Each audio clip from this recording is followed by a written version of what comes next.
मृत्यू जन्माच्या नोंद्या, बैल विक्री खरेदीला गेले तिथं सुद्धा नोंद्या, कारागृहातला रेकॉर्ड जेल मधला तपासला नाही तिथं नोंद्या. तिथं जात लिहिली जायची पूर्वी वावर नसलं तरी पण ज्याची कुणबी नोंद असून सुद्धा त्याला प्रमाण. चौथा मुद्दा, ज्यांच्या ईडब्ल्यूएस मधून निवडी झाल्यानं सरकारनं त्याला नियुक्त्या दिलेल्या नाही त्या सगळ्या पोरांनी अंतर्वाली द्यायची आपल्या अर्ज घेऊन. ज्यांची एसीबीसी आणि ईएसबीसी यामधून निवडे झालेल्या पण नियुक्त्या दिल्या नाही त्या सगळ्या मराठ्यांच्या पोरांनी अर्ज घेऊन अंतर्वालीत येऊन बसायचे. जवळ तुमचं काम होत नाही तवर अंतर्वाली सोडायची नाही. बलिदान गेलेल्या कुटुंबांचे काय प्रश्न आहेत, त्यांना कोणाला नोकरी मिळाली, कोणाला निधी मिळाला नाही, यांनी सगळ्यांनी अंतर्वालीत येऊन बसायचे. सगळ्यांनी ज्यांचे ज्यांचे अण्णासाहेब पाटील विकास महामंडळाच्या माध्यमातून व्याज परतावा आले, सरकार म्हणतंय व्याज परतावा आम्ही एकही ठेवला नाही.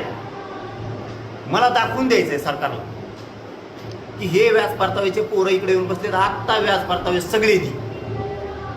जर तुम्ही आला नाहीत म्हणजे सगळे विषय म्हणतो आम्ही, कुणबी प्रमाणपत्रावाले, नोकरीवाले, व्हॅलिडिटीवाले, ज्यांचा एखादं रेकॉर्ड येते हे जर आले नाही तर सरकार, तुम्ही नाही आले तर मी बी काही बोलू शकत नाही. मी म्हणणारे खरंच प्रश्न नाहीत. तुमचे जर प्रश्न आहेत तुम्ही अंतर्वालीत येऊन बसा, सुटूस तर माघारी जायचं नाही.